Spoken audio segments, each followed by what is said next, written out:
Alhamdulillah, selalu saja lisan kita memuji Allah Subhanahu wa taala atas segala nikmat yang dilimpahkan kepada kita, terutama nikmat Islam dan iman. Karena dengan Islam dan iman kita jadi mengenal Tuhan kita Allah, pencipta alam semesta ini, walaupun tidak nampak dengan mata, karena Allah Subhanahu wa taala menjadikan nikmat terbesar di surga nanti melihat kepada zatnya yang mulia. Oleh karena itu di dunia tidak akan dilihat dan di akhirat pun yang melihatnya hanya orang-orang yang beruntung yang masuk ke dalam surga saja. Dan nikmat yang cukup banyak yang Allah Subhanahu wa taala berikan kepada kita dengan turunnya agama atau Allah berikan kepada kita agama, kita jadi bisa tahu mana yang boleh dan tidak boleh dari makanan, minuman, pakaian, pendapatan, pergaulan dan apapun yang kita butuhkan untuk roda kehidupan ini dipandu sehingga akhirnya Allah pun akan memberikan balasan atas ketaatan-ketaatan kita kepadanya dan tentu ada hukuman bagi orang yang membangkang. Selain daripada itu ada nikmat makanan, minuman, udara dan segala macam hal yang Allah Subhanahu wa taala perintahkan kita untuk menikmati dan bersyukur. Dan Allah Subhanahu wa taala menjadikan kalimat syukur itu dengan mudah sekali untuk diucapkan yaitu alhamdulillah.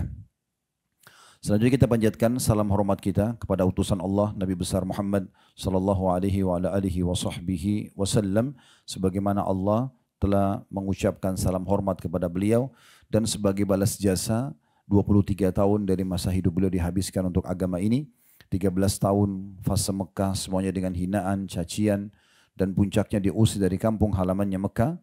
Kemudian 10 tahun di kota yang mulia, kota Madinah ini semuanya penyempurnaan agama sampai akhirnya agama itu bisa kita rasakan dan jadikan sebagai pedoman hidup kita. Coba buka surah Ar-Rum, surah nomor 30, kita mulai dari ayat 6. Ini sebenarnya panjang bahasan saya ini, ayat 6 sampai ayat 60. Ya. Tapi kita coba aja bismillah. Jadi judul kita, janji Allah itu pasti. Ya. Baik, sambil buka nanti saya coba berikan prolognya dulu tentang bahasan kita. Bapak Ibu sekalian, kalimat tauhid. Kalimat tauhid adalah la ilaha illallah. Yang berarti la ma'buda bihaqqin illallah. Tidak ada Tuhan, pencipta, pemilik, penguasa yang menghidupkan dan yang mematikan kecuali Allah. Ini benar-benar bukan cuma ucapan lisan, harus ditanamkan dalam hati kita sebagai keimanan. Ya. Jadi nggak perlu khawatir karena kita punya Tuhan.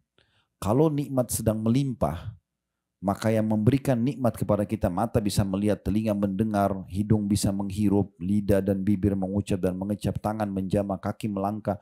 Apa sajalah oksigen yang kita hirup, air yang kita konsumsi, semua fasilitas yang ada ini, itu yang ciptakan kita Allah, yang ciptakan nikmat itu Allah, yang juga bisa menambah dan mempertahankan hanya Allah.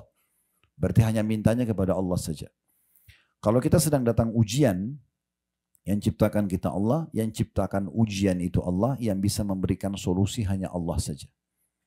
Maka poin ini dasar sekali, pondasi dasar. Bapak Ibu perlu garis bawahi, dakwah Nabi Muhammad SAW 13 tahun di Mekah. Dari masa kenabian, ya dari umur 40 tahun sampai 53 tahun. Itu belum ada kewajiban puasa. Puasa Ramadan itu pas perang Badr. Tahun 2 Hijriah, baru diwajibkan puasa. Jadi sudah tahun ke-15 dari masa kenabian baru ada perintah puasa Ramadan. Zakat juga di fase Madinah. Haji itu justru terjadi di akhir hidup Nabi. Setelah pembebasan kota Mekah baru ada kewajiban haji bagi umat Islam. Karena waktu itu Mekah memang masih dikuasai oleh orang-orang kafir Quraisy. Ya. Jadi satu-satunya yang diperintahkan kalau dalam dari sisi ibadah di Mekah itu sholat saja. Itu pun sholat. Kejadian Isra Mi'raj itu terjadi di tahun ke-11 dari masa kenabian. Bukan di tahun pertama tahun Quran langsung diperintahkan sholat, tidak. Di tahun ke-11. Setelah 10 tahun Nabi ya, berdakwah di Mekah, di awal tahun 11 terjadi namanya Amul Huzun, tahun kesedihan. Kenapa? Karena waktu itu meninggal 2 orang yang sangat berjasa membela dakwah Nabi SAW. Yang pertama Abu Talib pamannya, tapi meninggal dalam keadaan kafir. Dan yang kedua Khadijah istrinya beliau yang tercinta. Nanti insya Allah di pameran Wahyu kita akan ceritakan tentang kedudukan Khadijah ini. Karena ada satu ruangan nanti yang memang khusus menjelaskan tentang keutamaan beliau. Nah dikenal dengan tahun kesedihan. Di situ Nabi SAW dihibur oleh Allah Subhanahu Wa Taala dengan 2 kejadian besar. Yang pertama masuk Islamnya jin Nusaybin. Nusaybin ini wilayah di Irak. Ya. Pada saat orang-orang Quraisy Mekah menolak dakwah Nabi SAW, penduduk kota Taif menolak dakwah Nabi SAW, maka Allah datangkan golongan jin yang masuk Islam. Golongan jin yang masuk Islam dikenal dengan jin Nusaybin. Nah ini loh, kalau manusia nolak dakwahmu hai Muhammad, sesungguhnya aku datangkan jin yang beriman. Nah seperti itu. Yang kedua kejadian Isra dan Mi'raj. Itu terjadi di tahun 11 masa kenabian. Disitulah ada perintah sholat. Itu pun awal diperintahkan sholat, semua sholat yang 5 waktu itu 2-2 rakaat. Subuh 2, duhur 2, asar 2, maghrib 2, isya 2. Kapan dia berubah jumlah di kota Madinah? Subuh tetap, duhur ditambah 2, asar tambah 2, isya tambah 2, maghrib tambah 1. Itu di kota Madinah perubahannya. Jadi pertanyaannya, apa yang Nabi Muhammad SAW dakwakan di Mekah nih? Belum ada sholat, ya, sholat bahkan di akhir-akhir gitu kan. Belum ada zakat, belum ada puasa yang sering kita dengar ibadah. Itu adalah penanaman akidah atau tauhid. Ya, selalu Nabi SAW ingatkan tentang masalah tidak ada Tuhan yang menciptakan alam semesta kecuali Allah. Kenapa kalian sembah berhala-berhala ini? Patung-patung ini kalian yang ukir, kalian yang bentuk matanya, bentuk mulutnya, bentuk kakinya, tangannya, kemudian kalian berikan nama. Setelah itu kalian anggap Tuhan. Yang uniknya kalau rusak Tuhannya diperbaiki. Yang perbaikin dia. Gitu kan? Maka diingatkan, ini namanya tauhid. Tak boleh bergantung kepada selain sang pencipta Allah. Kita ini enaknya umat Islam sudah dimanjakan teman-teman sekalian. Begitu lahir, mulai bisa ngomong, orang tua kita sudah ingatkan. Tuhan kita Allah. Ya. Minta kepada Allah nak. Apalagi kalau orang tuanya Masya Allah faham agama. Dimasukkan ke sekolah agama. Kita mulai belajar Al-Quran. Ini adalah kitabullah. Kita mempelajari hadis-hadis Nabi. Ini utusan Allah. Misalnya kan. Itu kita punya panduan. Orang-orang yang tidak punya panduan mereka bingung. Ada yang sembah dewa. Ada yang sembah bintang. Ada yang sembah pohon. Ada yang di India ada yang sembah sapi. Dan sampai sekarang mereka itu tidak makan sapi karena mereka anggap Tuhannya. Coba. Karena mereka potensi tahu ada Tuhan, iya, tapi tidak terpandu. Kita sudah punya panduan. Ya, kita sudah punya dan itu kalimat asas pondasi dasar tauhid. Bahkan kata Nabi SAW, ikrarkan dengan lisanmu, renungi dengan fikiranmu dan yakini dengan hatimu, la ilaha illallah, Tuhanku Allah. Tidak Tuhan yang berhak disembah kecuali Allah. Kemudian istiqomahlah, artinya berpegang teguh pada perintahnya, nikmati yang dihalalkan, tinggalkan yang dilarang, maka kamu akan bahagia. Maka di situ puncaknya. Ini pondasi dasarnya. Dan memang agama kita ini pondasinya keyakinan. Keyakinan. Ya. Kalau ada yang bilang begini, Ustaz, Allah kan gaib, kita nggak bisa lihat. Bagaimana caranya kita meyakini secara rasional? Kita perlu paham, tidak semua yang tidak nampak dengan mata itu tidak ada. Terbukti misalnya, bukankah kita rasakan rasa lapar, haus, kenyang, suka, benci, ngantuk, ya kan, sakit, rasa nggak? Tapi kita lihat nggak wujudnya? Hah? Mana jemaah Uhud ini masih hidup nggak? Pernah lihat nggak sakit itu bagaimana wujudnya? Lapar, kenyang, nggak pernah kan? Berarti ada hal-hal yang gaib tapi kita rasakan, kan gitu. Ini cara mengimani secara akal hal-hal yang gaib. Kalau memang ada di alam kita yang gaib, karena ada Allah yang gaib tidak nampak, tapi kita mengimaninya, gitu kan? Begitu juga malaikat tidak nampak, tapi kita mengimani kepada bahkan rukun iman kita. Ada syaitan yang menyesatkan manusia tidak nampak, tapi semua itu ada fakta kalau itu ada. Contoh misalnya Allah Subhanahu Wa Taala. Kalau ditanya mana buktinya Allah? Baik, dari mana alam semesta ini? Ada satu fakta, contoh yang bisa jadi fakta. Saya sering sampaikan di pengajian tentang masalah tauhid. Ini dasar sekali. Banyak manusia Bapak Ibu sekalian sangat bangga, bahkan kagum ya, kagum kalau kita bahasakan dengan seorang pelukis. Di mana pelukis itu, dia misalnya contoh, dia sama seorang pelukis pergi ke pinggir pantai. Kemudian pantai itu kebetulan di siang hari, lagi teriknya matahari, terang sekali. Terlihat jernih laut tersebut, mungkin ada ikan terlihat, ada udara yang berhembus, mungkin di situ ada burung yang terbang, ada matahari yang terasa teriknya, kemudian ada awan, ada pohon kelapa misalnya yang sedang berbuah. Lalu si pelukis ini berada di sebelah orang ini, bawa papan lukisnya 1 kali 1 meter, lalu dia lukis persis seperti apa yang dilihat oleh orang ini dan si pelukis tadi. Kira-kira apa kata orang ini? Bagus banget. Bahkan lukisan yang mirip dengan aslinya itu mahal kan? Ya, bisa puluhan miliar bahkan sekian banyak harganya gitu. Ini unik ini.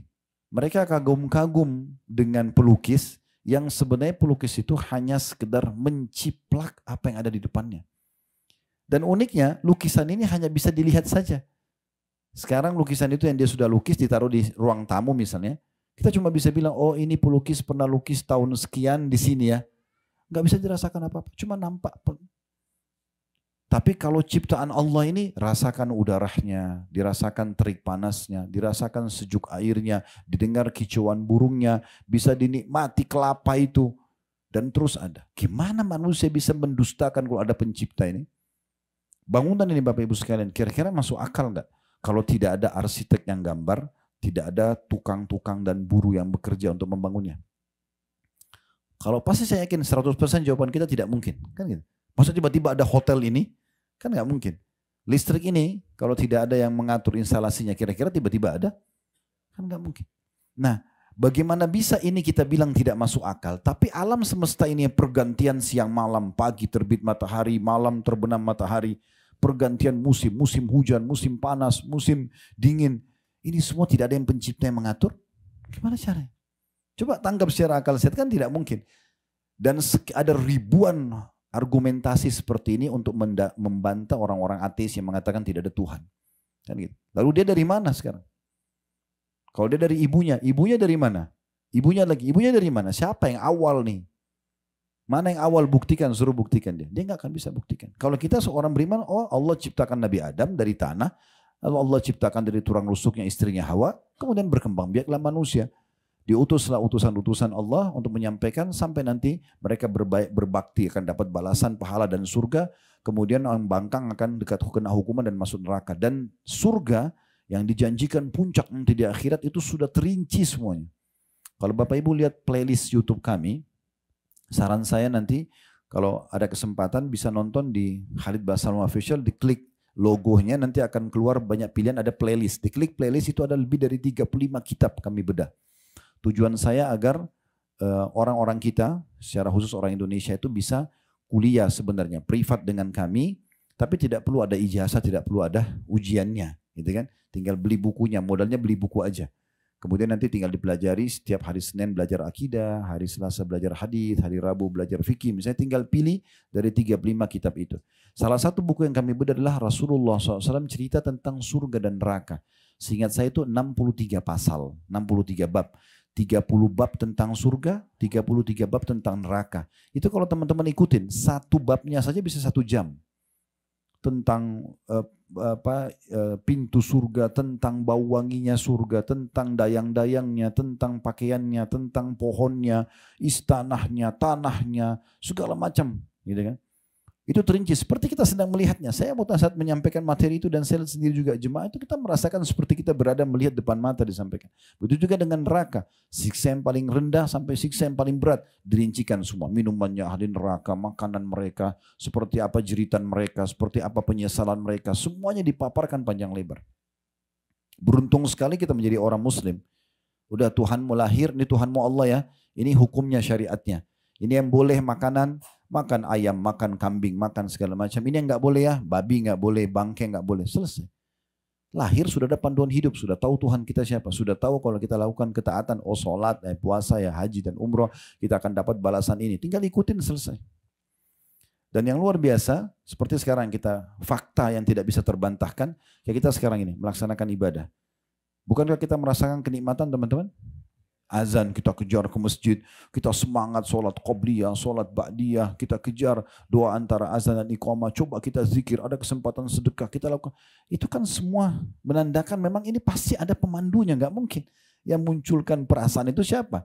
Yang mendatangkan semua kita ini siapa? Kan begitu. Ini harus dikuatkan ini. Pondasi tauhid harus kita kuatkan. Jadi kalau pondasi tauhidnya kuat, biar kita sendirian, sedangkan dan kita yakin Allah itu ada bersama kita, clear. Walaupun satu dunia tidak ada yang bersama kita. Apalagi kalau kita mau sempurnakan dengan diikuti sangka baik kita kepada Allah. Kata Nabi SAW, Allah SWT berfirman dalam hadis Qudsi, riwayat Bukhari, Ana inda dhanni abdi bi. Saya sesuai dengan prasangka hambaku, kata Allah. Falyadhunnu bi ma syaa. Dia boleh sangka apa saja yang dia inginkan. Maksudnya kalau dia bersangka baik sama Tuhannya, ya, selama dia tidak melakukan hal yang salah, maka walaupun orang semua tidak cocok sama dia, ini Allah mengatakan benar, ya sudah dia jalankan. Maka Allah akan balik keadaan, manusia akan bisa menerima dia. Sebaliknya kata Nabi SAW, kalau dalam sebuah hadis yang lain, kalau seseorang melakukan satu perbuatan yang membuat Allah murka untuk mencari keridhaan manusia, Allah akan balik keadaan, manusia akan murka sama dia, meninggalkan dia. Jadi bagaimana kita memperbaiki hubungan dengan Allah Subhanahu wa taala. Nah, yang kita titik beratkan sekarang ini tentu bahasan tauhid sangat lebar, panjang lebar babnya, dan ini sudah kami bedah di playlist YouTube tadi. Kalau Bapak Ibu mau lebih lengkap, ada 4 bab, 4 pasal saya bahas dalam bab akidah. Itu pasal 1 sampai pasal 4 semuanya membahas tentang tauhid ini. Ditulis oleh Syekh Abu Bakar Jazair rahimahullah, seorang ulama yang pernah ngajar di Masjid Nabawi selama 40 tahun. Dan sekarang beliau sudah meninggal. Nama bukunya Minhajul Muslim. Saya sarankan Bapak Ibu semua beli buku ini. Harganya tidak lebih dari 200.000. Hanya makan siang biasa orang pakai 200.000. Gitu kan. Ini beli buku ini taruh di rumah. Ada bab akidah, ada bab adab, ada bab akhlak, ada fikih muamalah, ada fikih ibadah, fikih muamalah. 5 hal yang dibahas dalam buku itu hampir 1.000 lembar. Semua sudah kami bedah di YouTube kecuali bab warisan saja. Artinya 900 lembar lebih sudah dibahas. Bapak Ibu tinggal beli bukunya, ikutin, nonton 1 jam sebelum tidur, bab akidah pasal 1. Itu tentang beriman kepada Allah, sampai bab pasal 4 tuh. Tentang uluhiyahnya Allah, rububiyahnya Allah, asma'us sifat. Bagaimana kita beriman bahwasanya Allah itu memang pencipta, bagaimana kita beriman bahwasanya wajib memang kita tunduk dan beribadah kepada Allah, dan bagaimana kita meyakini Allah itu punya nama-nama dan sifat-sifat yang mulia. Itu 4 pasal dibahas. Coba ikutin supaya lebih dalam nanti. Salah satu hal yang harus kita hubungkan, dan ini sangat erat hubungannya dengan masalah bahasan akidah kita ini, adalah janji Allah benar. Nah, itu yang harus kita tanamkan. Tidak mungkin Allah itu memungkiri janjinya. Sekarang boleh buka surah Ar-Rum tadi, surah nomor 30 di ayat 6-nya. Ya. Saya bacakan. Wa'adallah la yukhlifullahu wa'dahu walakinna aktsaran nasi la ya'lamun. Janji yang sebenarnya dari Allah. Allah itu benar kalau berjanji. Allah tidak akan menyalahi janjinya. Artinya Bapak Ibu beriman, beramal soleh, bahagia, masuk surga. Itu pasti. Nggak ada pemungkiran masalah itu. Ya. Dan orang yang durhaka, durjana, akan sengsara dan akan susah hidupnya. Ini sudah jelas peraturan Allah Subhanahu wa taala. Tetapi kebanyakan manusia tidak mengetahuinya. Tafsir makna tidak mengetahui artinya tidak mau belajar. Nggak mau belajar sehingga tidak tahu. Harusnya dia pelajari tentang siapa itu Tuhannya, ya, bagaimana menanamkan keyakinan dalam hati seperti kita sedang bahas sekarang, dan bagaimana dia terus mengejar apa yang Allah janjikan dengan penuh keyakinan akan diberikan, dan dia menghindari apapun yang Allah ancamkan dengan penuh keyakinan supaya dia bebas darinya, kalau tidak dia akan kena hukuman. Ya. Kemudian ayat 8-nya, ya'lamuna zahiran minal hayati dunya wa hum 'anil akhirati hum ghafilun. Terjemahannya, mereka orang-orang yang tidak mau belajar tentang Allah itu hanya mengetahui yang lahir saja dari kehidupan dunia. Karena tidak mengenal Allah, jadi urusannya cuma dunia saja. Cuma makanan, minuman, pakaian, ya sudah, pekerjaan, mati, selesai. Sebatas itu saja. Sedangkan mereka tentang kehidupan akhirat lalai. Nikmatnya menjadi orang beriman nih Bapak Ibu sekalian, kita boleh menikmati dunia. Gak ada larangan. Silakan kayak kita sekarang di hotel bintang 5, makan makanan enak, bekerja, kejar prestasi terbaik dunia. Tidak ada larangan. Menjadi orang yang tertinggi jabatannya di kalangan manusia, menjadi orang yang paling harum namanya, orang yang paling melimpah hartanya, orang yang paling banyak titelnya, gak ada masalah. Dalam Islam tidak dilarang. Yang penting 5 huruf, halal. Dan hindari 5 huruf yang lain, haram. Dan perlu digarisbawahi, yang halal ini banyak sekali. Yang haram itu sedikit sekali. Tujuannya hanya sebagai ujian saja. Pada saat Allah Subhanahu wa taala menggantungkan tubuh kita ini dengan protein hewani misalnya, maka Allah tidak mengharamkan semua hewan Tapi Allah halalkan seperti kambing, sapi, ayam, kelinci, rusa, semua hewan air halal. Satu sisi Allah larang sebagian kecil, babi, bangkai misalnya. Hanya sebagai ujian. Ya, hanya sebagai ujian. Kalau Bapak Ibu kerja di perusahaan, pasti kalau kita awal melamar di perusahaan kan akan disampaikan, kalau kamu kerjakan 1, 2, 3, 4, 5, kamu dapat ini. Itu kan maksudnya seperti yang dibolehkan ya. Tapi pasti perusahaan akan bilang, dan kalau kamu langgar, maka akan ada ancaman ini. Ini sebenarnya hanya sebagai warning saja, peringatan saja. Bukan ini target utama perusahaan. Target utama perusahaan adalah bagaimana kita menjadi pegawai yang baik dan dapat bonusnya. Kan gitu. Ini cuma peringatan. Nah seperti itu antara halal dan haram itu. Jadi sebenarnya yang halal itu banyak. Begitu juga pada saat Allah larang kita minuman keras. Gak boleh mabuk. Gak boleh memabukkan. Tapi Allah ganti air putih, madu, sirup. Di Indonesia ada jamu. Banyak minuman yang lain. Ada kopi, ada teh. Terus kenapa harus khamr? Nah, ada yang lain kan. Pada saat Allah berikan kita potensi untuk suka dengan lawan jenis. Karena kalau tidak saling suka, tidak ada populasi manusia. Laki-laki harus tuangkan spermanya, perempuan harus terima sperma itu lalu bertemu dengan sel, lalu dia mengandung 9 bulan. Ini pengorbanan luar biasa. Kalau Allah tidak buat syahwat, maka pasti orang tidak mau. Tapi Allah hiasi dengan syahwat. Tapi Allah ajarkan caranya. Nikah. Yang tidak boleh zina. Kan gitu. Dua-duanya dalam biologis. Perhatikan bedanya. Kalau yang haram ini, zina, semua orang melakukan zina itu ketakutan. Dimulai dengan ketakutan, khawatir. Sehingga biologisnya nggak maksimal. Masuk hotel takut-takut gitu kan. Biologis juga takut-takut. Ini secara kejiwaan juga berpengaruh pada kualitas sperma yang merupakan bibit manusia nanti sama sel telur yang nanti kantongnya manusia itu. Mengganggu. Pada saat hamil, dua-duanya ketakutan. Ya, keluarga mereka malu, keluarganya malu, anak yang lahir nggak jelas statusnya. Kalau dalam lingkup agama Islam, anak zina ini, anak haram, tidak ada penisbatan nama, nasab, tidak ada warisan antara dia sama ayahnya. Ini berat sekali. Hanya kenapa? Karena pelampiasan yang tidak boleh.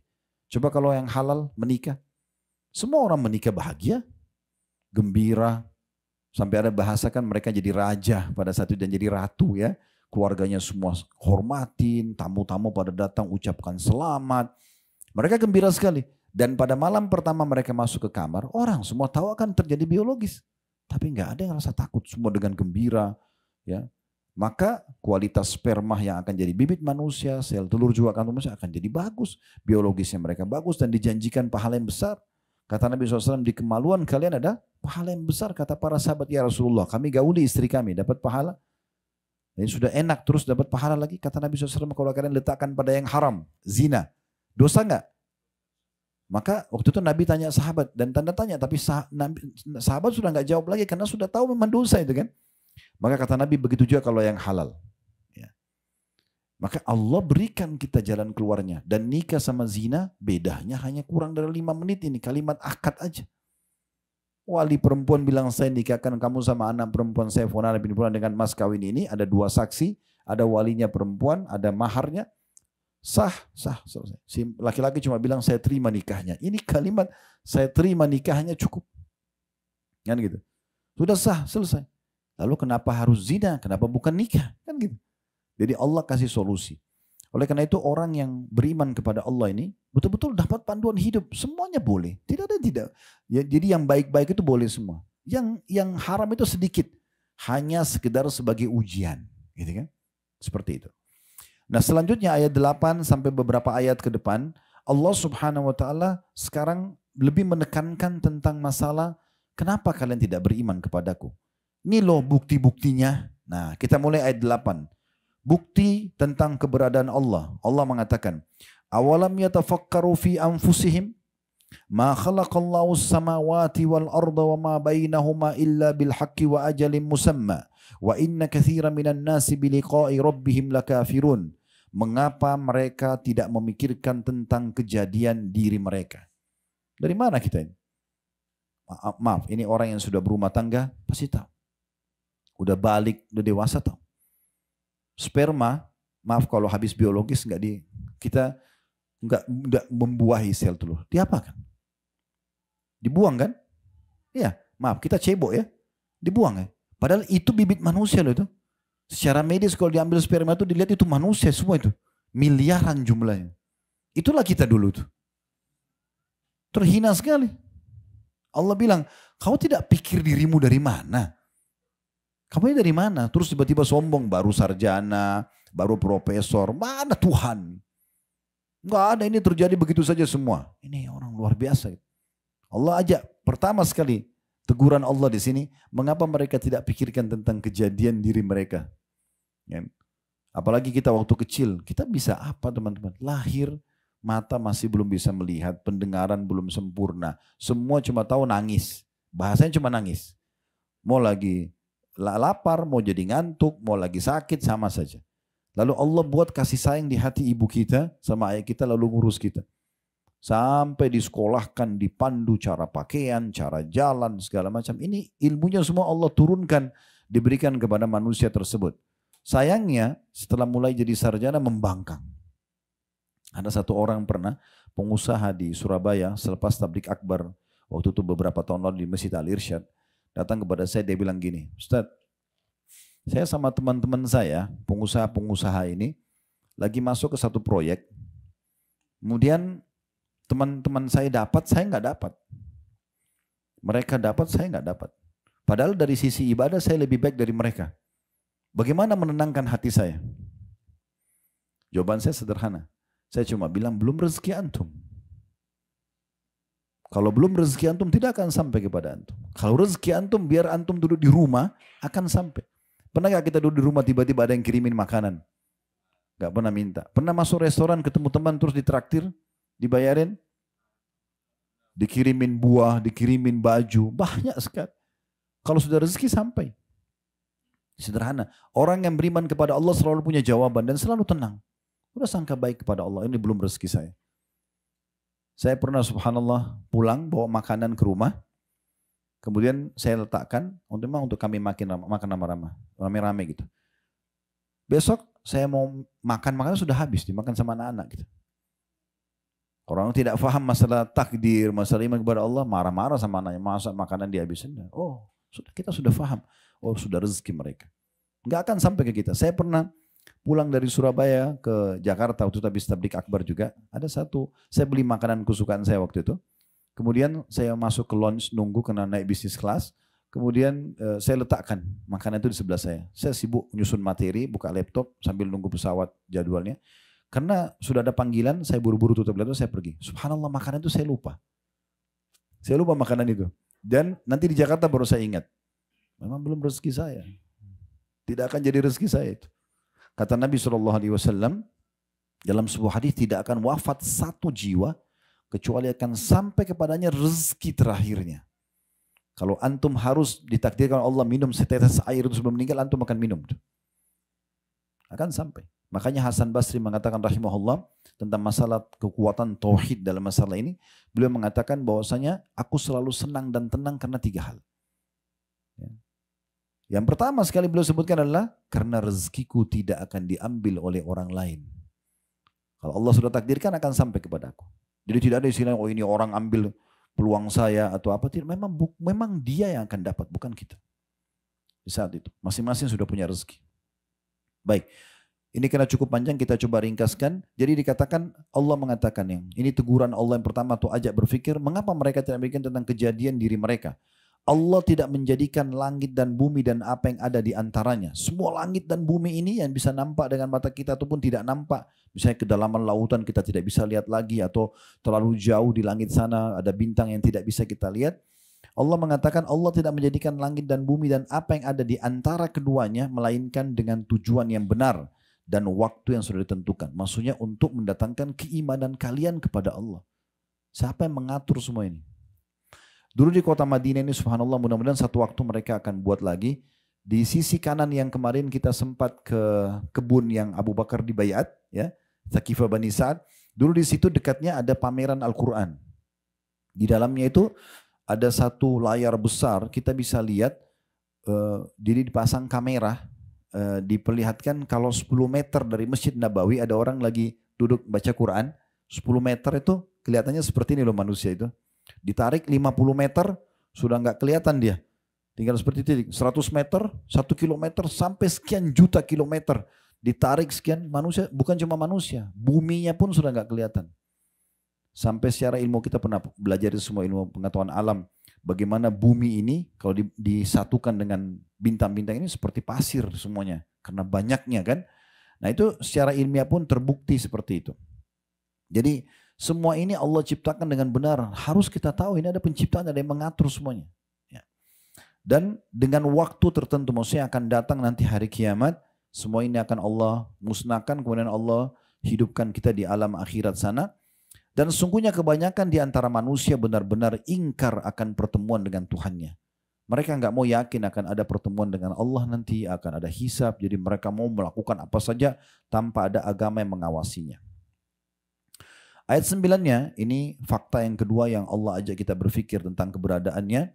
Awalam yasiru fil ardi fayanzuru kaifa kana akibatul ladzina min qablihim kanu ashadda minhum quwwatan wa atharul arda wa amaruha aktsara mimma amaruha wa ja'atuhum rusuluhum bil bayyinat fama kana Allahu liyadhlimahum walakin kanu anfusahum yadhlimun. Apakah mereka tidak mengadakan perjalanan di muka bumi dan memperhatikan bagaimana akibat yang diderita oleh orang-orang sebelum mereka? Nah ini contoh, kalau dari sini ada 4 jam dari kota Madinah namanya Madain Saleh. Ya, saya lihat ada beberapa teman-teman kita yang bermain di media di Indonesia, mereka ke sana terus mereka angkat di medsos mereka ya. Dikenal juga dengan Al-Ula, tapi ini wilayah sebenarnya sarannya para ulama untuk tidak datang secara khusus ke sana kecuali kita kebetulan lewat ya.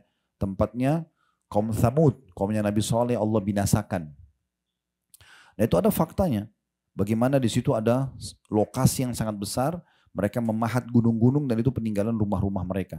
Yang dulu Nabi Saleh punya unta yang mereka minta dikeluarkan dari gunung batu. Ya, kemudian mereka bunuh unta itu. Nah ini Allah binasakan mereka. Nah itu ada faktanya. Di Jordania, ya kalau satu waktu insya Allah ke Palestina, biasanya kita melewati Laut Mati. Nah Laut Mati ini itu diyakini oleh para ahli sejarah tempatnya kaum Lut disiksa. Yang mereka lakukan homoseksual, lalu Allah angkat negeri mereka. Ada 10 perkampungan, itu diangkat oleh Allah lalu dibalik. Karena mereka tidak mau mendengar Nabi Lut alaihissalam. Cukup banyak gitu kan. Fakta-fakta berhubungan dengan masalah. Allah suruh melihat. Kalau kita searching di Google juga peninggalan Raja Namrud di Babilonia. Yang binasa yang sempat mau membakar Nabi Ibrahim di api tapi tidak berhasil. Fir'aun di Mesir. Sampai sekarang kita bisa lihat muminya. Kami pernah buat paket umroh plus Mesir, itu masuk ke museumnya di Kairo, itu sampai ke sebelahnya muminya itu, sampai ada satu jemaah tanya saya, Ustaz ini Fir'aun yang ngaku Tuhan itu. Saya bilang ya ini nih. Allah selamatkan jasadnya sebagaimana Allah sebutkan dalam Al-Quran untuk menjadi tanda-tanda kebesaran Allah di muka bumi. Allah suruh lihat kita itu, lihat ini fakta-faktanya. Ada orang-orang sebelum kalian yang membangkang tentang keberadaan Allah, maka Allah bilang lihat bagaimana akhir kesudahan mereka. Allah bilang, orang-orang itu bahkan yang telah meninggal sebelum kalian lebih kuat daripada kalian, gitu kan? Dan telah mengelola bumi serta memakmurkannya lebih baik dari apa yang telah mereka makmurkan. Dan telah datang kepada mereka rasul-rasul mereka dengan membawa bukti-bukti yang nyata. Mukjizat, kitab-kitab. Maka Allah sekali-kali tidak berbuat zalim kepada mereka, akan tapi mereka lah yang berbuat zalim kepada diri mereka sendiri. Maksudnya orang-orang yang tidak mau beriman sama Allah, akhirnya tidak punya panduan hidup, tidak tahu siapa Tuhannya, tidak tahu mana yang boleh dan mana yang tidak boleh dari kehidupan ini, maka mereka menzalimi diri mereka sendiri. Ayat 10-nya, "Tsumma kana 'aqibatal ladzina asa'u su'a an kadzdzabu bi ayatillahi wa kanu biha yastahzi'un." Kemudian akibat orang-orang yang mengerjakan kejahatan adalah azab yang lebih buruk, diganggu di dunia dan di akhirat, juga terganggu di dunia dengan hukuman-hukuman, dan di akhirat juga akan ada hukuman yang lebih berat. Karena mereka mendustakan ayat-ayat Allah dan mereka selalu memperolok-oloknya. Ayat 11-nya, Allahu yabda'ul khalqa thumma yu'idu thumma ilaihi turja'un. Ketahuilah Allah Tuhan kalian yang menciptakan manusia dari permulaan. Sperma sama sel telur ketemu. Kemudian mulailah menjadi 40 hari dalam hadis dikatakan dalam bentuk sperma, 40 hari lagi dalam bentuk gumpalan darah, 40 hari lagi kemudian dalam bentuk gumpalan daging. Ya, kemudian baru mulailah terbentuk tulang-tulang kita ini. Allah mengatakan Allah menciptakan manusia dari permulaan, kemudian mengembalikan atau menghidupkannya nanti lagi, hari kebangkitan di hari kiamat. Kemudian kepadanya lah kalian semua akan dikembalikan. Nah, ini butuh keyakinan bahwasanya kita akan kembali kepada Allah Subhanahu wa taala. Memang sebagaimana sebagian ulama mengatakan Allah menciptakan Adam dan dimasukkan ke dalam surga awalnya agar semuanya turunannya masuk ke dalam surga.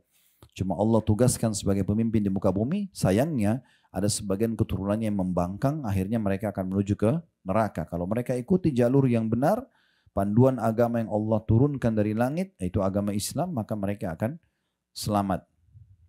Kemudian ayat 12-nya, wa yauma taqumus sa'atu yublisul mujrimun. Dan pada hari terjadi kiamat nanti, orang-orang yang berdosa terdiam dan berputus asa.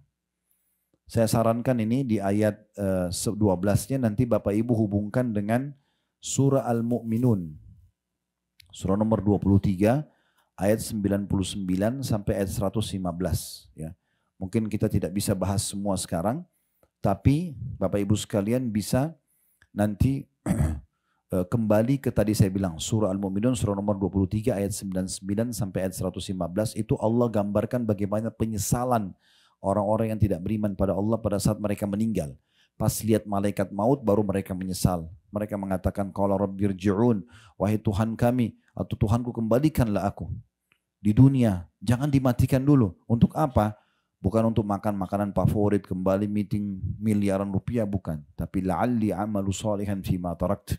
Semoga aku bisa mengerjakan amal soleh yang dulu aku tinggalkan. Dan terus saja itu ayat 99 sampai ayat 100 nanti ada sampai 115 bisa Bapak Ibu baca tentang penyesalan mereka. Dan terus terjadi penyesalan itu sampai nanti masuk dalam neraka.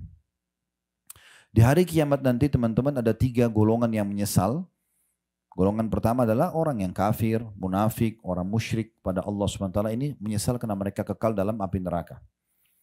Kemudian dan ini ada buktinya, salah satu faktanya adalah waktu Nabi SAW menang di perang Badar, ya, lokasi Badar cukup jauh dari sini jadi kita tidak ke sana.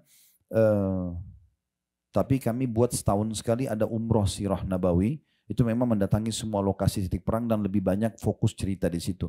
Tapi Bapak Ibu bisa ikutin kajian sirah nabawi kami tentang perang Badar. Waktu jenazah 70 orang jenazah orang-orang kafir Quraisy itu, tokoh-tokohnya tadi yang saya sempat singgung di Gunung Uhud ya. Mereka terbunuh, Nabi SAW suruh masukkan jenazah itu ke dalam sebuah sumur. Kecuali jenazahnya Umayyah bin Khalaf. Karena waktu dia terbunuh, badannya membengkak. Dan kalau ditarik bisa copot anggota tubuhnya, maka Nabi SAW suruh timpahin saja dengan batu. Ditutup dengan batu. Umayyah bin Khalaf ini yang menyiksa Bilal di Mekah. Majikannya Bilal ya. Itu terbunuh di perang Badar dan yang bunuh di perang Badar adalah Bilal sendiri. Radhiyallahu anhu. Nah, waktu jenazah Abu Jahal, jenazah Syaibah, Walid dan yang lainnya itu 69 orang kecuali Umayyah bin Khalaf dimasukkan sumur, lalu Nabi SAW bilang begini, wahai fulan bin fulan, disebutkan namanya satu persatu. Dipanggil satu persatu. Lalu kemudian Nabi SAW mengatakan, apakah kalian sudah dapat apa yang Tuhan kalian ancamkan kepada kalian? Tentu jenazah tidak bisa ngomong ya. Terus kata Nabi SAW, ketahuilah aku telah mendapatkan apa yang Tuhanku janjikan. Umar di sebelah Nabi bilang begini, ya Rasulullah, mereka sudah jadi bangkai, bagaimana mereka bisa mendengar Anda? Kata Nabi SAW, wahai Umar, demi zat yang jiwaku dalam genggamannya, sungguh mereka lebih jelas mendengar suaraku daripada engkau mendengar suaraku sekarang. Tapi mereka tidak bisa menjawabnya. Nah di saat itu penyesalan datang. Tapi tidak ada manfaatnya lagi. Sudah nyesal, kenapa nggak beriman dari awal? Gitu kan? Dan saya sudah jelaskan tadi orang beriman itu enak, bisa apa saja selama halal kan gitu. Kecuali orang beriman teman-teman gak boleh makan daging, gak boleh biologis, gak boleh bekerja, pokoknya terkurung di penjara sampai mati. Itu lain, ini semuanya bisa dinikmatin. Kenapa gak jadi orang beriman? Malah terpandu kan gitu. Ini golongan pertama menyesal hari kiamat. Golongan kedua adalah orang-orang ya yang melakukan kemaksiatan. Banyak sekali dosanya tapi tidak sempat taubat. Ini juga nyesal karena mereka akan lewat neraka dulu baru masuk ke dalam surga, ya. Dan ini susah. Jangan bilang kalau orang Islam nanti Ustadz setelah dibersihkan neraka akan masuk surga, enggak apa-apa deh. Ini orang enggak paham. Saya kasih gambarannya begini supaya jangan pikiran begitu ya. Coba ambil korek gas kecil, ya, kemudian bakar jempolnya sendiri, ya. Hitungan detik aja dia, 10 detik. Panas nggak? Kalau 1 menit, mateng ya. Harus operasi plastik ini. Karena sudah rusak gitu kan. Itu baru ini saja. Di neraka itu semuanya api. Allah gambarkan tentang neraka. Tadi saya bilang kalau lihat buku yang saya bedah Rasulullah cerita surga neraka itu. Api itu dari semua penjuru. Jadi di kiri, di kanan, di atas, di bawah semuanya api. Selain itu di sebelah kiri kanan kita semuanya teriak. Teriak, orang kesakitan. Luar biasa. Kulitnya terbakar ya, dan tidak mati. Coba bayangin. Sisa tulang sama sedikit otot tapi tidak mati. Lalu Allah sempurnakan kembali. Nanti bisa lihat surah An-Nisa surah nomor 4 ayat 56. Tentang masalah bagaimana Allah bilang kalau kulit mereka sudah terbakar kami sempurnakan kembali. Nah penyempurnaan kembali kulit dan ototnya itu sakit prosesnya. Tapi dibuat begitu sakit. Lalu dibakar lagi. Hangus lagi. Diulangi lagi. Begitu terus. Jadi mereka menyesal luar biasa. Amal soleh dipelajari untuk dipraktekin. Sholat, puasa, haji dan segala macam. Dosa dipelajari untuk ditinggalkan. Dijauhi, bukan dicoba. Jadi nggak usah bilang, babi haram saya mau coba dulu. Nggak usah. Zina saya mau coba dulu. Khamr, nggak usah coba karena itu dilarang. Yang terlarang semua berbahaya, kan begitu. Udah yang baik-baik saja. Karena sudah ada solusinya kan begitu. Nah ini akan ada penyesalan nanti orang-orang banyak dosa tidak taubat. Oleh karena itu selama kita masih punya kesempatan taubat jangan disia-siakan. Yang ketiga ini adanya penyesalan sebagian orang yang masuk ke dalam surga tetapi masih banyak amal soleh dulu yang dia lalaikan. Sebenarnya kalau dia kerjakan derajatnya lebih tinggi. Tapi sudah nggak bisa diperbaiki. Nah kita perlu renungi golongan yang ketiga ini. Karena kita kan sudah beriman sama Allah, Alhamdulillah. Kita juga sudah coba beramal soleh, buktinya kita keluarin harta, keluarin waktu untuk ibadah begini kan. Jangan sia-siakan peluang ibadah. Selama ada kesempatan, lakukan segera. Karena nanti menyesal kalau kita nggak kerjakan. Termasuk yang banyak ditinggalkan orang adalah amal sunnah. Kenapa kamu nggak sholat duha? Kan sunnah. Kenapa kamu nggak puasa Senin Kamis? Kan sunnah. Ini kan sunnah seakan-akan bukan perintah agama. Sunnah juga diperintahkan untuk mengerjakan. Dan sunnah itu nanti akan membantu amal wajib kita di akhirat. Kan begitu kata Nabi SAW kan? Awal amal dihisab hari kiamat adalah sholat wajib. Kalau dia baik maka akan membantu amal lain. Kalau dia buruk maka akan mengganggu amal lain. Lalu kata Nabi SAW, kalau sholat wajibnya seorang hamba itu kurang, maka Allah perintahkan kepada para malaikat mencari sholat sunnahnya. Kalau ditemukan maka diperintahkan untuk melengkapkan kekurangan sholat wajib di timbangan amal supaya dia lolos. Coba bayangkan tuh, luar biasa. Begitu juga dengan sedekah membantu menyempurnakan zakat, puasa sunnah, puasa Ramadan yang dibantu, umrah begini membantu menyempurnakan haji gitu. Kalau tidak ada yang kurang maka berarti dia menjadi nilai plus. Dan juga orang kalau dekatkan diri kepada Allah SWT dengan amal-amal sunnah, maka Allah akan mencintainya. Kata Nabi SAW, Allah berfirman, seorang hamba terus mendekatkan diri kepadaku dengan amal soleh, amal sunnah sampai aku mencintainya. Kalau aku sudah mencintainya, aku akan menjadi pendengaran yang digunakan. Aku akan menjaga pendengaran yang digunakan untuk mendengar, mata yang digunakan untuk melihat, tangan digunakan untuk menjamah, kaki yang digunakan untuk melangkah. Dan kalau dia meminta kepada aku, kata Allah, aku akan berikan. Ya, jadi memang ini keutamaan orang yang mengerjakan amal soleh. Jadi jangan sia-siakan itu ya. Ini tentang tafsir surah Ar-Rum ayat 12-nya. Dan pada hari kiamat orang-orang berdosa terdiam dan mereka putus asa. Karena mereka sudah tidak bisa lagi memperbaikinya. Di dunia ini masih bisa. Dan saya bahkan saya pernah buat satu ceramah khusus judulnya Hari Emasmu. Hari ini sekarang yang kita masih hidup ini, ya, hari ini hari apa ini? Hari Kamis. Ya. Hari Kamis ini adalah hari emas kita. Kenapa? Karena hari ini kita masih hidup. Besok Jumat kita tidak tahu hidup atau tidak. Maka ini hari emas. Kalau masih hidup maka segera kerjakan amal soleh yang diwajibkan dan disunnahkan. Dan kalau punya dosa segera taubat.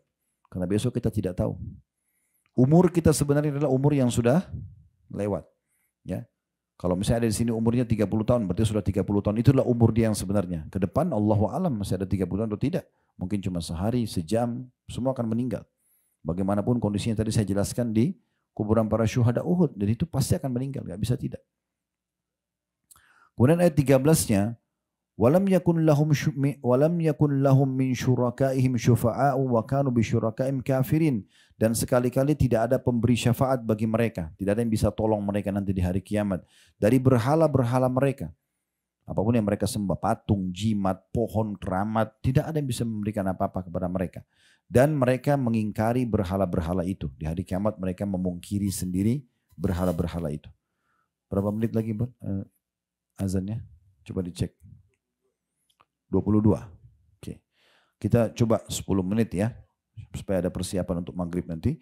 Ayat 14-nya, wa yauma taqumus sa'atu yauma idzin yatafarraqun. Dan pada hari kiamat terjadi, di hari itu mereka manusia akan bergolong-golongan. Maksudnya yang beriman dan orang yang kafir. Nah, ayat 15-nya Allah gambarkan golongan itu. Fa ammal ladzina amanu wa amilus solihati fahum fi raudhatin yuhbarun. Adapun orang-orang yang beriman dan mengerjakan amal saleh, kayak kita sekarang yakin sama Allah lalu kita patuhlah, kita umroh, kita sedekah, baca Quran, kita sholat, maka mereka akhirnya nanti di taman surga dalam kondisi gembira. Nanti kita masuk surga teman-teman, insya Allah kita akan ketemu dan kita akan ngobrol. Ingat gak dulu kita umroh tuh 31 Oktober? Nah, itu memang kenang gitu. Orang akan ngobrol. Di surga itu dalam banyak ayat Al-Quran dan juga hadis Nabi SAW dikatakan mereka akan ngobrol nanti di surga. Ingat gak dulu kita di pengajian itu? Ingat gak dulu kita waktu indan itu? Mereka saling mengenang. Gitu kan? Bahkan ada di antara mereka yang mengatakan, dia cari temannya dulu yang dia kenal di dunia, yang suka ngajak dia, untuk apa kau beriman, untuk apa kamu sholat. Di surga dia cari, kalian lihat gak teman saya si Fulan? Dicari-cari di surga gak ketemu. Lalu Allah izinkan dia melihat ke neraka, ditemukan temannya di neraka. Pada saat itu dia ngomong, ya, dia mengatakan, hampir saja kau celakakan saya. Kalau dulu saya ikut kamu, kamu bilang apakah kamu termasuk orang yang percaya tentang Allah, tentang surga neraka. Untung saya diselamatkan sama Allah. Jadi luar biasa itu. Ya, Allah sudah berikan bongkaran-bongkarannya, ya, atau bocorannya pada saat sekarang. Ya, orang akan gembira nanti di surga itu. Gembira. Dalam sebuah hadis yang sahih saya tambahkan satu riwayat di sini. Ya, kata Nabi SAW nanti akan didatangkan orang yang paling susah hidupnya di dunia. Dari lahir sampai meninggal orang miskin sekali. Menderita, makannya pun dibantu oleh orang misalnya. Tapi orang beriman, azan, sholat. Ini di Indonesia banyak ini, antum bisa lihat ya. Saya kadang-kadang kalau pulang pengajian, atau lagi mau menuju ke pengajian, azan saya mampir ke masjid. Yang mampir di masjid tukang bakso, penjual gorengan, yang lewat mobil Alphard Mercy, tidak ada yang mampir sholat. Ya. Ini orang-orang tetap jaga, keluarin dari gerobaknya sarungnya, sholat, Masya Allah, berdoa, lalu jualan lagi.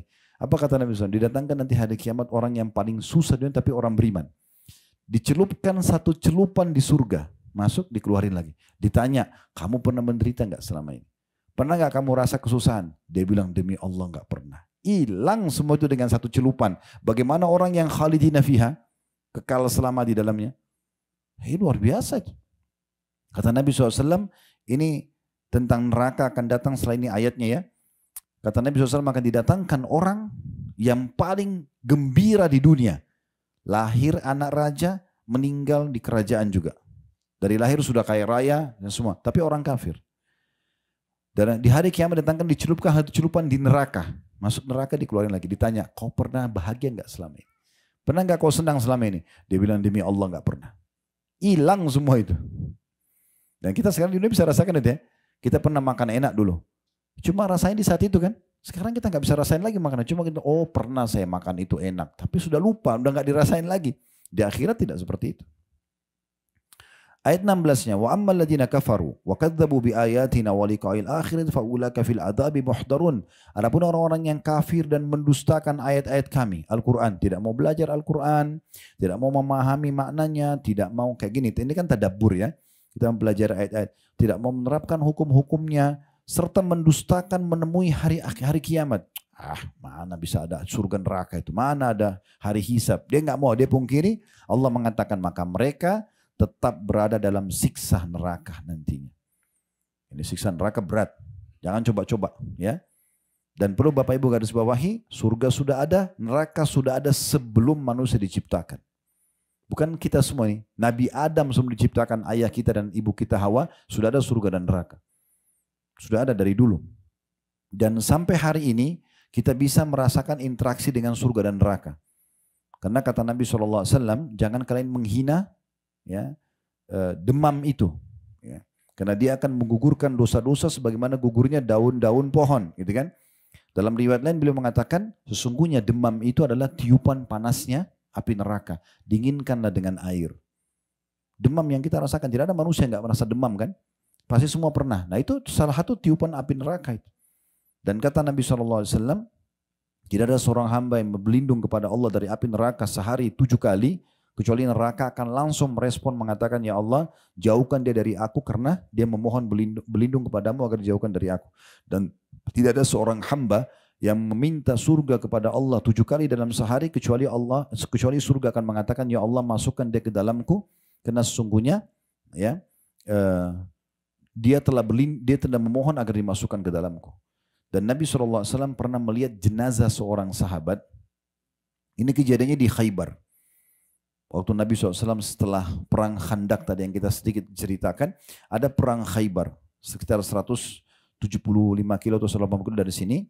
Ini kalau di Umrah Sirah Nabawi kita memang ke lokasi benteng-benteng Yahudi di sana yang direbut oleh kaum muslimin dan menceritakan di lokasi ya. Tapi itu butuh waktu memang. Kita bisa seharian penuh gitu kan dalam perjalanan. Yang jelas waktu Nabi SAW mengepung benteng Khaybar ada 9 benteng. Benteng pertama waktu ditaklukkan namanya benteng Naim. Setelah 40 hari Nabi SAW kepung 40-42 hari. Rupanya ada satu orang Arab Badui. Dia saksikan peperangan dari jauh. Dan dia kagum melihat umat Islam. Dan dia karena umat Islam ini para sahabat baca Quran dalam bahasa Arab, dia orang Arab, dia ngerti. Jadi selama 40 hari tiap hari didengarin sama dia. Dia lihat peperangan ini. Dia lihat umat Islam ini saling berbagi, saling berkasih. Peperangan juga kalau ada musuh yang terbunuh mereka tidak ada mutilasi, nggak ada kejahatan mereka. Mereka perang iya. Akhirnya dia datang kepada satu sahabat, dia mengatakan, kalian ini agama apa? Dari mana asal kalian? Ceritakan kami agama Islam, kami dari kota Madinah dan segala macam. Setelah diceritakan panjang lebar tentang Islam, dia tertarik, dia bilang saya mau masuk agama kalian. Kata sahabat ini, kamu ke depan aja sana. Ada Nabi. Langsung aja masuk Islam di tangannya. Datanglah orang ini, Nabi SAW lagi bagi-bagi harta rampasan perang karena benteng pertama Yahudi sudah takluk. Maka kata orang ini, ya Rasulullah saya mau masuk Islam. Pandulah setelah syahadat. Lalu kata Nabi SAW kepada sahabat yang kumpulin harta rampasan perang, kasih juga orang ini. Karena dia masuk Islam pas lagi pembagian harta rampasan perang. Jadi ini keluar sebuah hukum sendiri kalau kita memberikan juga bagian kepada orang yang baru masuk Islam. Subhanallah pada saat itu, orang ini mengatakan begini, ya Rasulullah saya masuk Islam bukan karena harta. Saya masuk Islam ini karena saya mengejar apa yang sahabat Anda kejar. Sahabat Anda menceritakan, mereka keluar dari Madinah tidak berharap pulang ke rumah mereka lagi. Mereka mau terbunuh di medan perang supaya mereka masuk surga. Saya mau begitu. Lalu dia tunjuk begini. Ya Rasulullah saya berharap dari benteng Yahudi yang akan Anda serang lagi setelah ini. Karena benteng kedua mau diserang oleh Nabi kan. Ada anak panah Yahudi yang keluar kena di sini. Dia tunjuk dada kirinya. Tembus di sini. Lalu saya mati syahid. Kata Nabi SAW. Kalau kau jujur Allah akan kasih. Kalau kau tulus minta itu Allah akan kasih. Subhanallah, gak lama kemudian mulailah berkecamuk perang pengepungan benteng kedua dan sistem orang Yahudi di Khaybar waktu itu mereka takut bertemu dengan umat Islam, mereka cuma lempar anak panah dari dalam benteng. Yang pertama kena anak panah orang yang baru masuk Islam ini. Dan anak panahnya kena di titik yang dia tunjuk tadi. Betul kena situ, tembus itu dan mati orang ini. Waktu Nabi SAW lihat, Nabi mengatakan, apakah orang ini tadi yang masuk Islam?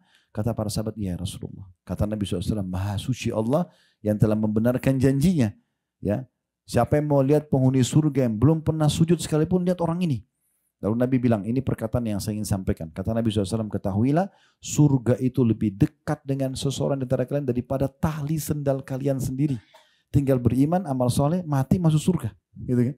Dan ketahuilah neraka juga lebih dekat kepada seorang dari kalian daripada tali sendalnya sendiri. Dia zina, dia riba, dia membunuh, dia mati masuk neraka. Selesai. Waktunya sebentar. Oleh karena itu teman-teman sekalian harus kita perhatikan baik-baik masalah ini tentunya. Baik, saya mungkin tutup hanya sampai di ayat 19 maaf. Bila Allah SWT mudahkan nanti ada pengajian di Mekah, kita akan lanjutkan. Karena ini cukup panjang sampai ayat 60 ya. Di ayat 17-nya Allah SWT mengatakan, فَسُبْحَانَ اللَّهِ حِينَ تُمْسُونَ وَحِينَ تُصْبِحُونَ. Maka bertasbihlah kepada Allah yang telah menurunkan ayat Al-Quran kepada kalian, memperkenalkan tentang dirinya, dan kalian akhirnya punya panduan hidup. Bertasbih kepada Allah di waktu kalian berada di petang hari, kayak kita sore begini, biasanya kita kenal dengan zikir petang, ya. Dan juga di waktu kalian berada di pagi hari atau subuh. Lalu ayat 18-nya, walahul hamdu fis samawati wa ardi wa asyiyan wa hina tudhirun, dan baginya lah, N-nya besar kata ganti Allah, segala puji di langit dan di bumi, dan di waktu kamu berada pada petang hari, dan di waktu kamu berada di waktu duhur. Maksudnya semua di langit dan di bumi ini bertasbih kepada Allah. Cuma kita tidak mendengar tasbihnya, ya. Lalu ayat 19 yang terakhir kita bahas, yukhrijul hayya minal mayyiti wa yukhrijul mayyita minal hayy wa yuhyil arda ba'da mautiha wa kadzalika tukhrajun. Ketahuilah Allah itu, D-nya besar kata ganti Allah, dia mengeluarkan yang hidup dari yang mati. Dan mengeluarkan yang mati dari yang hidup. Dan menghidupkan bumi sesudah matinya. Dan seperti itulah kamu akan dikeluarkan dari kubur nanti. Lihat telur ya. Kan telur biasa kita tiap hari lihat keluar dari ayam. Ya. Kalau kita pecahin, kita goreng, kita bisa makan kan gitu. Tapi kalau kita biarkan diperam oleh induk ayam, jadi anak ayam enggak?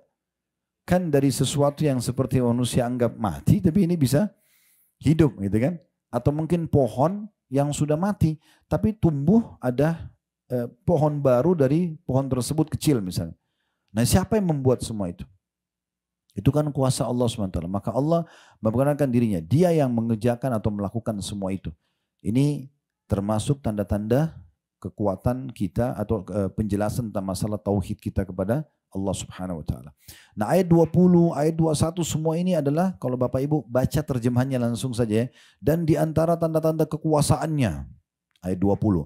Terus disebutkanlah tentang kamu diciptakan dari tanah. Ayat 21 dan di antara tanda-tanda kekuasaannya dia menciptakan untukmu istri-istri atau pasanganmu. Itu ayat 21. Ayat 22 dan di antara tanda-tanda kekuasaannya dia menciptakan langit dan bumi. Ayat 23-nya dan di antara tanda-tanda kekuasaannya tidurmu di malam hari. Di ayat 24-nya dan di antara tanda kuasanya dia memperlihatkan kepadamu kilat untuk menimbulkan rasa takut.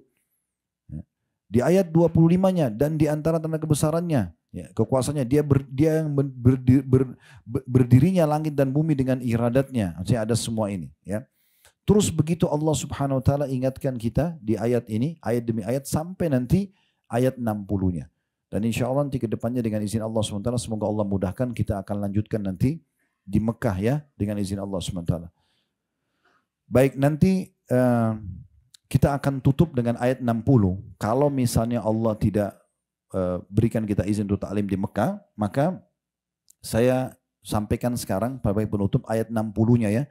Ini pesan terakhir Allah di surah Ar-Rum ini. Setelah menjelaskan panjang lebar tentang memperkenalkan dirinya siapa supaya kita beriman kepada dan patuh, Allah mengatakan fasbir inna wa'dallahi haqq wa la yastakhifannaka alladhina la yuqinun. Maka bersabarlah kamu hai Muhammad dan semua orang-orang beriman. Sabar dalam mengerjakan ketaatan, sabar dalam ujian, ya. Karena sesungguhnya kata Allah, janji Allah itu benar. Kan judul ceramah kita, janji Allah itu pasti, ya. Ini ada dua ayat tadi, ayat 6-nya Allah jelaskan tentang janjinya benar, pasti, dan ayat 60 juga Allah bilang begitu. Dan bersabarlah kamu dalam mengerjakan ketaatan, dalam meninggalkan dosa, dalam ujian-ujian yang ada.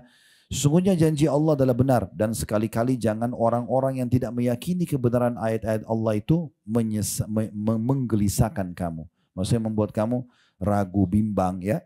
Jadi tetap yakin di atas pondasi ini sampai kita meninggal. Allahu a'lam.